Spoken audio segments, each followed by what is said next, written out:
Bienvenidos a un nuevo video. Sin dudar, todos conocemos la historia del famoso Titanic. Y aún así hay miles de teorías y preguntas sobre el hecho, por lo que el día de hoy te traeremos 9 misterios del Titanic que no se pueden explicar. 1.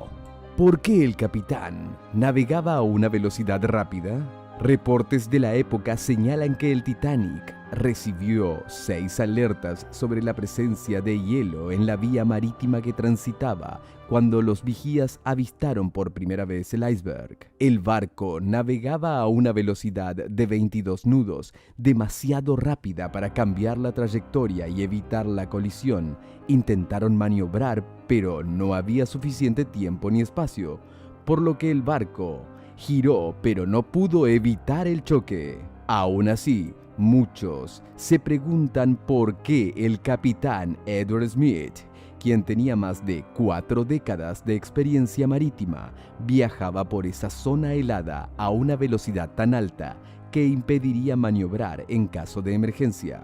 Por casi un siglo se creyó que el capitán aceleró el barco porque quería llegar más rápido a Nueva York, ya que buscaba atravesar el Atlántico en menor tiempo que el buque Olympic, el segundo barco más importante de la Starlight Line. Pero no haría esto que el viaje fuera aún más épico. Sin embargo, en 2004, la Sociedad Geológica de América planteó una hipótesis alternativa. El barco enfrentaba un incendio en sus calderas, y el capitán tomó la decisión de acelerar para consumir todo el carbón posible más rápido, en un intento de controlar y evitar el crecimiento del incendio.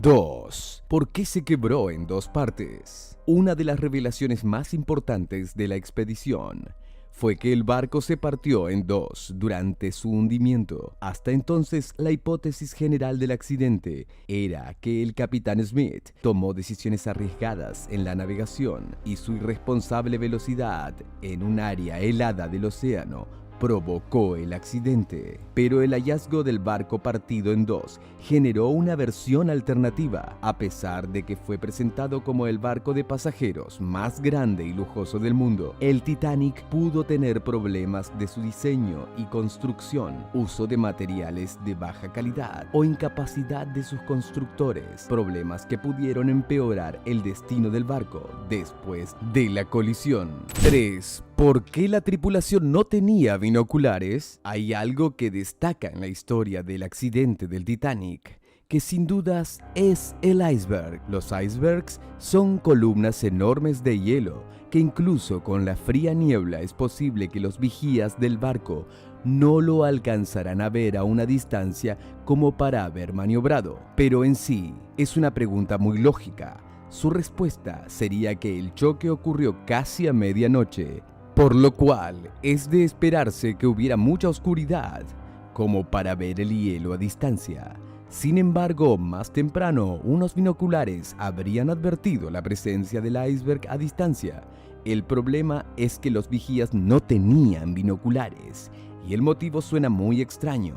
Toda la carga de binoculares del barco estaba guardada en un compartimiento de almacenamiento bajo llave. El detalle es que la llave no estaba en el barco, ya que el marinero encargado de resguardar esa área se bajó del barco justo antes de zarpar, porque fue transferido a otro viaje. Luego afirmó que olvidó entregar la llave antes de irse.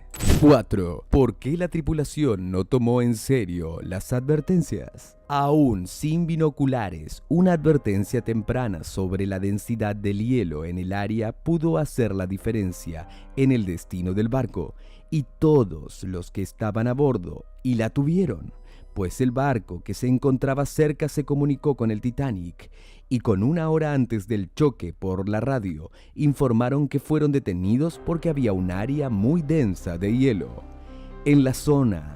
Ya que Phillips, el operador de la radio del Titanic, recibió el mensaje, estaban aún con posibilidad de esquivarlo, pero nunca entregó el mensaje al capitán, y nunca lograremos saber por qué, ya que este murió en el hundimiento del barco.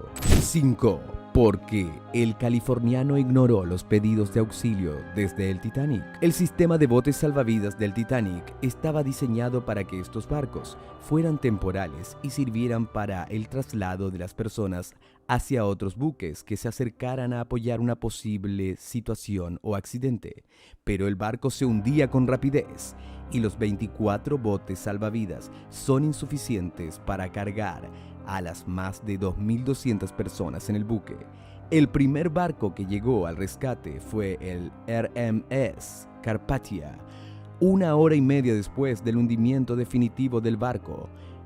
Pero lo que pasó con el californiano después de advertir al Titanic, bueno, el buque que había hecho la advertencia antes estaba a solo 20 kilómetros de distancia y tenía tiempo suficiente para ofrecer apoyo y posiblemente salvar más vidas.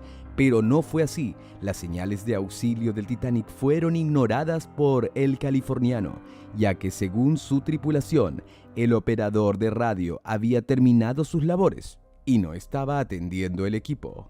6. ¿Por qué no había suficientes botes salvavidas? Escuchar que el Titanic tenía un total de 24 botes salvavidas, 4 de ellos inflable, es sorprendente, pero el barco más grande del mundo y tenía unos 2.200 pasajeros y por ende es evidente que 24 botes salvavidas eran insuficientes. Las recomendaciones de la época señalaban que un barco debía tener al menos 50% más de botes de prevención. La principal hipótesis y la más popular es que los dueños de la empresa quisieron ahorrar costos al incluir menos botes. Otra hipótesis afirma que todo el accidente fue una estafa para cobrar el monto del seguro.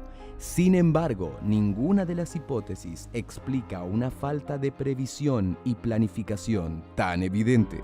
Los dueños de la línea marítima tampoco lo aclararon. 7. ¿Qué pasó con el Capitán Smith? Una de las tradiciones más conocidas de la vida en el mar es que un buen capitán no abandona su buque. En caso de naufragio, se hunde su capitán con él.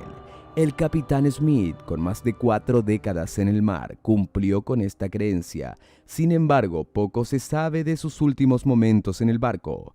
Una versión señala que el capitán abrazó a 2 niños pasajeros en sus momentos finales. Otros sobrevivientes afirmaron que lo vieron en el puente del buque y que fue arrasado por una ola.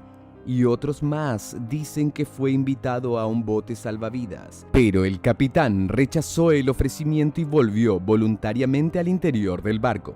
No hay manera de confirmar o negar alguna de estas versiones, así que nunca sabremos cómo fueron sus últimos momentos. 8. La tripulación disparó contra los pasajeros. Varios sobrevivientes del hundimiento afirmaron que oficiales de la tripulación dispararon contra los pasajeros que impedían el proceso de evacuación e intentaban montarse en botes y que ya estaban en su máxima capacidad. ¿Fue realmente así? Existen registros de varios testimonios que concuerdan con las denuncias y es cierto que los oficiales principales de la tripulación tenían armas de fuego. Y en un momento tan caótico en que más de 2.000 personas literalmente luchaban por sus vidas, las cuales dependían de un puesto en los únicos 24 salvavidas disponibles. No suena muy alocado creer que las armas fueran usadas para controlar a la multitud.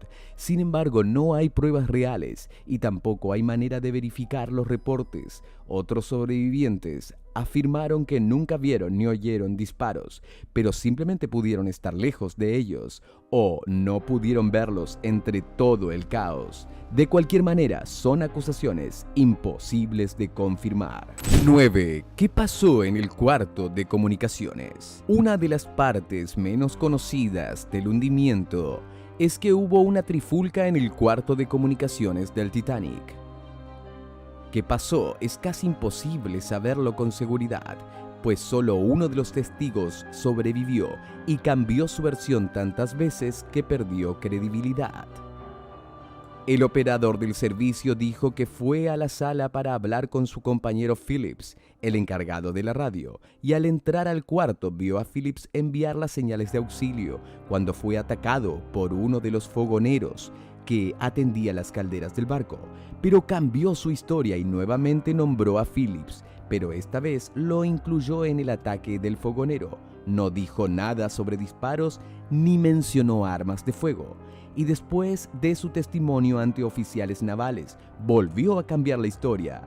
Dijo que encontró a uno de los trabajadores de las calderas intentando quitar el cinturón salvavidas de Phillips de una manera relativamente sutil.